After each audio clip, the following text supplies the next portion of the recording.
Olá, meus amigos, bem-vindos a todos ao Delta Economics. Mais uma vez, aqui quem fala com vocês é o André Amaral.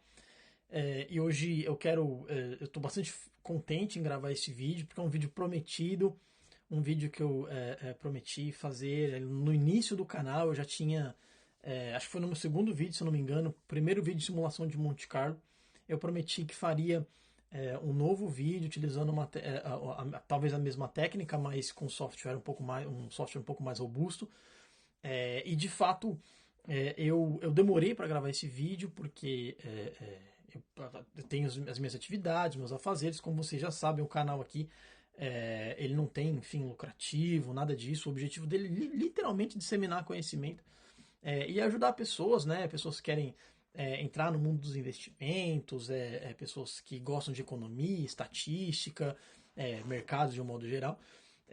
E como eu tenho as minhas atividades, eu sempre pensei que esse vídeo talvez me desse muito trabalho, né? Mas na verdade foi até relativamente simples de fazer, né? E eu quero compartilhar com vocês como vocês podem utilizar essa ferramenta nas suas análises, né? Que eu acho que talvez ajude bastante. A simulação de Monte Carlo que eu montei aqui, eu fiz para FX, né? Para operação de câmbio. E aí, de novo, o que é muito importante, olha, eu vou até tomar um cafezinho antes de falar isso, porque dada a sua relevância e importância. Então vamos lá, agora posso falar. Por que, que eu quero dizer isso? Porque câmbio é simplesmente. E aí, puta, podem me descer o pau aí, que eu sei que muita gente que eu gosto de operar câmbio vai ficar bravo comigo, mas não dá para prever câmbio, cara. Não tem como, não tem como. Infelizmente não dá. O tipo, eu já sou completamente avesso a day trading, né? Não, já fiz, não gosto de fazer. E assim, talvez você consiga ganhar alguma coisa, mas é por muito pouco tempo. Não acredito que alguém consiga ter ganhos sustentáveis no longo prazo. E eu acho que câmbio é pior ainda. O câmbio ele é muito incerto e é por isso que a simulação de Monte Carlo ela acaba encaixando até relativamente bem nesse tipo de operação, embora eu não faço e eu não aconselho. E mais uma vez, esse vídeo não tem por objetivo recomendar qualquer tipo de investimento. Aliás, pelo contrário, se eu puder te dar uma dica, cara, não opere câmbio. Dado o tamanho do risco que você tem. Você pode ter altos ganhos? Pode sim, mas você pode ter perdas, que eu acho que é até muito mais provável, que são imensas, né? Que pode acarretar em um prejuízo absurdo para você.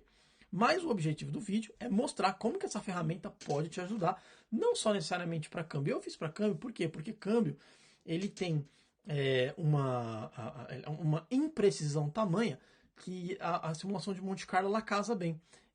E por que, que ela casa bem? Porque a simulação de Monte Carlo, na verdade, ela é uma técnica estatística, né, que utiliza números aleatórios para modelar e analisar fenômenos complexos. E não tem nada mais complexo que o câmbio. O câmbio é extremamente complexo. É por isso que ela é importante. Então ela envolve ali a geração de múltiplas amostras aleatórias com base em distribuição de probabilidades conhecidas. Trocando em miúdos aqui, né, deixando mais simples assim. O que a simulação de Monte Carlo faz? Com base em volatilidade histórica, ela vai criar possíveis cenários. É basicamente isso. E é por isso que ela é tão usada em jogos de azar e tudo, né? Porque entende-se que ela tem, em relação a todas as técnicas estatísticas, né? Como ela tem essa questão da aleatoriedade, entende-se que ela é a ferramenta mais robustas para esse tipo de análise, né? Então, sem mais delongas, pessoal, vamos direto aqui para o vídeo, né? Eu vou compartilhar com vocês o meu GitHub mais uma vez, né? Então, para quem ainda não tem o meu GitHub, eu vou compartilhar. Então, lá você vai achar toda a documentação do algoritmo e tudo, né? Da ferramenta que eu utilizei. E vai ficar muito mais fácil para você replicar o modelo. A primeira coisa que a gente vai precisar, no caso, né, algumas livrarias. Né? Então, se você quiser ir pelo Yahoo Finance, aí você baixa o seu Excel e tal, cara, não tem problema, você pode fazer, vai dar certo também. Eu não fiz assim. eu fui direto pelo Yahoo Finance. E aí, para você fazer isso, você tem que importar esse package aqui, que é esse Y Finance aqui, né, que seria o iFinance, que é do Yahoo Finance. E você vai colocá-lo como quiser, né? Eu preferi nomeá-lo como o YF, que vai ser o Yahoo Finance, né, o abreviado. Você vai precisar também do NumPy, Pandas, Matplotlib, que é para gráficos, enfim. Seaborn também, porque a gente vai querer utilizar ali um gráfico um pouco mais sofisticado. E dali sim, aí você vai poder, aí você vai conseguir, no caso, extrair, né, as informações do Yahoo Finance que você vai precisar. Então, a primeira coisa que a gente vai fazer, no caso, se você quiser utilizar para BRL, no caso seria Brazilian, Real Brasileiro, pode fazer qualquer moeda que você quiser que esteja, no entanto que esteja na base de dados do Yahoo. E eu fiz aqui para Libra, né, em relação ao dólar, né. Então eu basicamente vou chamar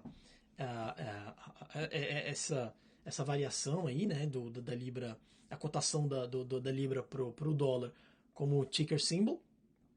Vou passar aqui como que ele está no Yahoo. Você vai precisar colocar exatamente como está no Yahoo para que assim ele consiga extrair direto os dados do Yahoo. E depois você basicamente vai chamar essa função e você vai definir depois qual história que você quer, 1 ano, 6 meses, 10 anos, 50 anos, sei lá, o que você quiser.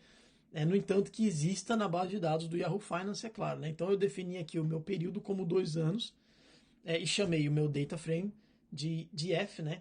Que vai ser igual ao meu historical data, né? Que vai ser os meus dados históricos. E depois pedi para visualizar ali de f.head, que ele vai trazer para você ali os 5 primeiros células, né, de cada coluna. Aí ele trouxe para mim ali, né, a abertura, cotação mais alta, cotação mais baixa para cada dia, né? Cotação de fechamento, volume, dividendos, stock split, que aí já entra na parte de ações, enfim. E claro, a gente não vai usar essa parte aqui, e portanto uma das coisas que você vai fazer é deletar essas colunas que você não vai utilizar. O que é importante primeiro a gente fazer é deletar as colunas que a gente não vai usar, obviamente.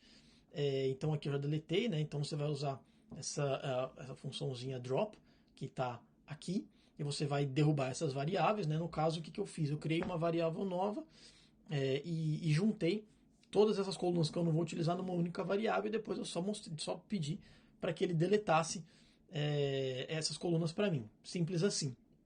Depois, o que é importante a gente fazer, né? Que é importante, todo mundo que trabalha com dados sabe. Uma das primeiras coisas que você faz, que acho que dá mais trabalho também para lidar com dados, né? É a organização e a limpeza desses dados. No caso, muito mais fácil aqui, como eu estou trabalhando com um período relativamente curto, né? Apenas 2 anos.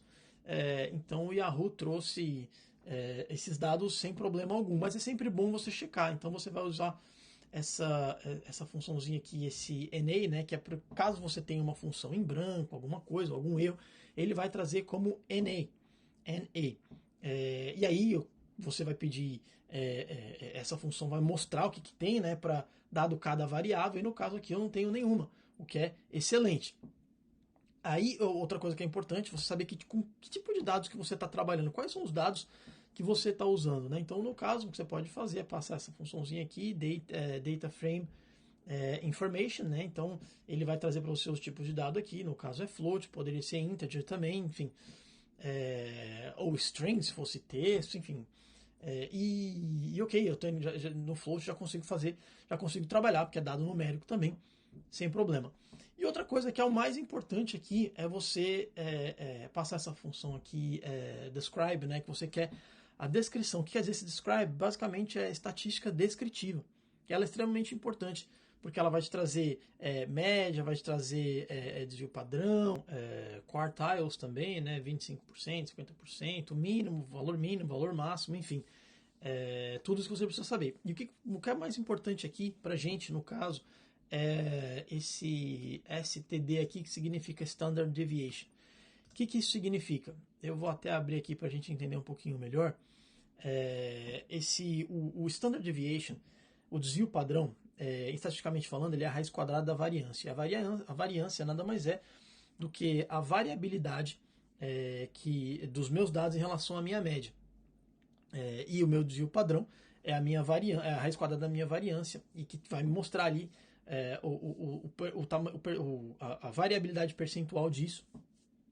E quanto maior os meus dados estiverem em relação à minha média, menos variabilidade eu tenho e, portanto, mais confiável vai ser a minha previsão em relação a qualquer coisa, né?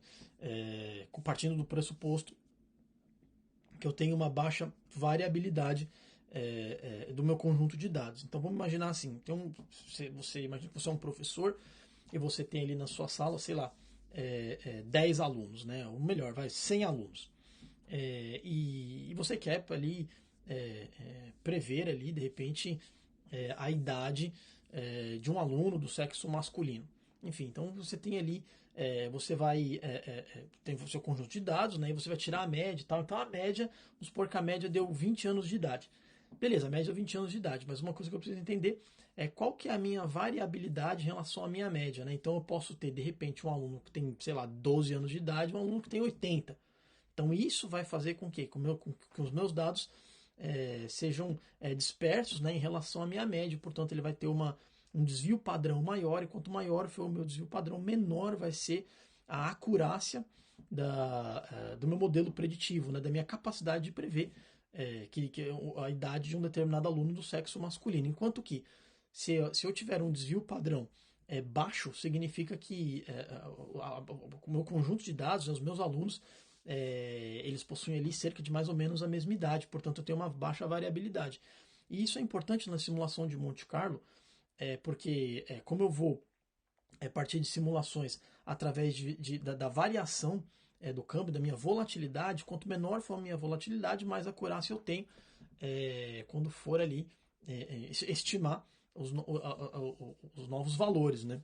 Então isso é extremamente importante. Então esse desvio padrão aqui de 0,08 no caso, ele é extremamente importante, que significa que a minha média tá 1,27, ou seja, esse 1,27 significa que uma libra compra ali, né, no caso, $1,27, com uma variabilidade de 0,08, tanto para mais quanto para menos.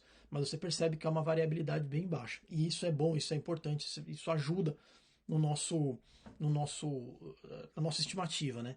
É importante, como a Libra é uma moeda muito estável e o dólar também é uma moeda estável, é pouco provável que, se você rodar esse modelo, né, utilizando não a Libra, mas uma outra moeda, vamos supor, ou o real, ou sei lá, o ien japonês, ou uma moeda turca, talvez, né, acho que é lira, se eu não me engano, você vai perceber que você provavelmente vai ter uma variabilidade muito maior, porque são moedas muito menos estáveis, né?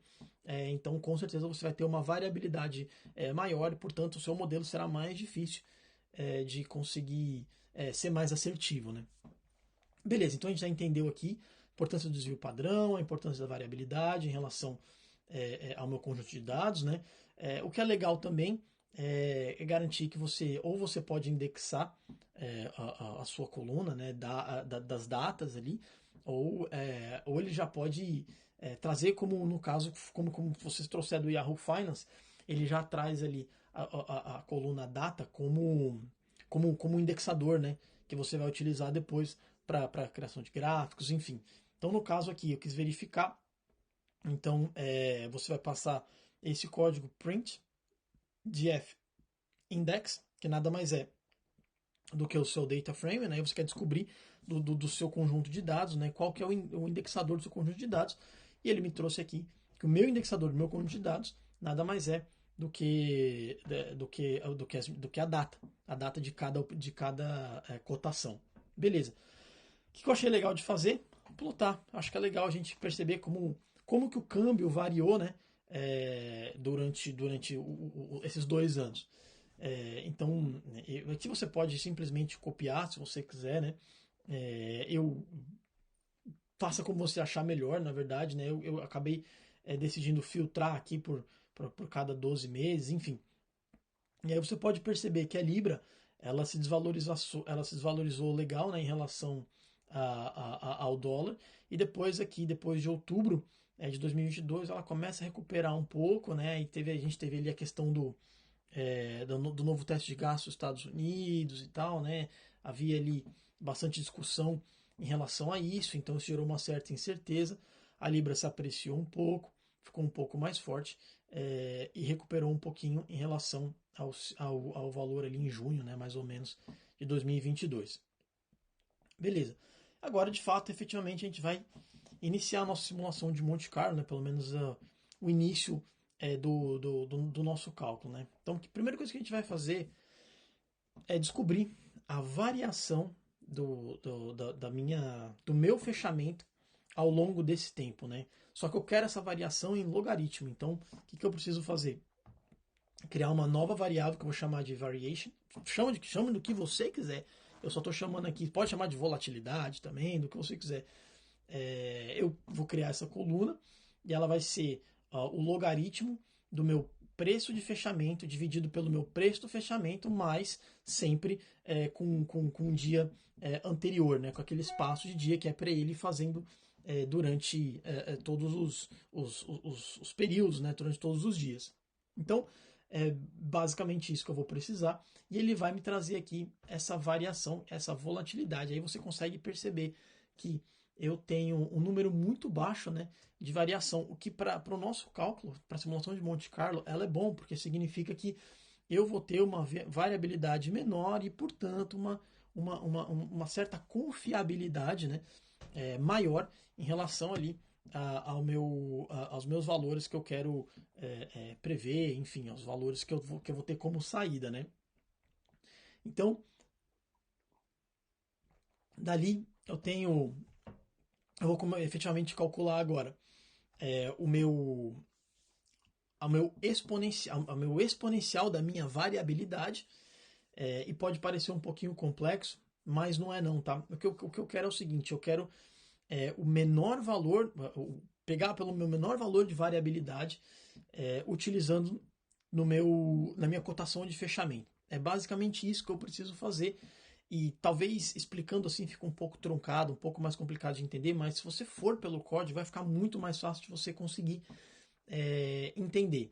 Então é justamente isso que eu estou fazendo aqui, ó. Eu vou criar uma nova coluna, né? Perdão, uma nova variável que vai chamar da maneira que você quiser. Eu chamei de exponential smallest, né? Que vai ser o meu menor número exponencial. Ele vai ser o exponencial do meu menor número em relação à minha cotação de fechamento. E eu vou precisar, para que eu consiga chegar nesse valor final, criar uma variável que vai ser uma variável que vai gerar números aleatórios, né? Que vai ser da quantidade do meu dataset menos 1, porque eu vou perder o último valor, dado o meu cálculo inicial, que foi o cálculo de variabilidade, portanto, como ele vai seguindo uma lógica, né, de valor a valor, você sempre vai perder o último número, que ele não vai ter parâmetro para calcular o último número. Então, beleza. Então, eu quero calcular um número aleatório de 1 a 522, porque o meu conjunto de dados inicial era 522, né? Então, eu vou usar 521 no caso, porque eu perdi o último valor. E vou aplicar isso, utilizando agora o meu número aleatório, né? E utilizando a minha menor variabilidade em logaritmo também. Então, essa é a fórmula que eu vou precisar. E ele vai me trazer, que eu vou chamar de um preço novo. E esse preço novo vai ser já a primeira simulação que eu vou fazer de Monte Carlo. E ele vai me trazer como new price, que é o que ele trouxe aqui, que no caso seria a nova cotação, vamos colocar dessa forma, né? E foi basicamente através disso que ele me trouxe um determinado valor. E para isso agora, o que eu vou fazer? Eu vou imprimi-lo aqui, né? Eu quero que ele me mostre, ele vai me trazer esses valores. E essa é a minha primeira simulação. Só que o que é o ideal fazer? Várias simulações.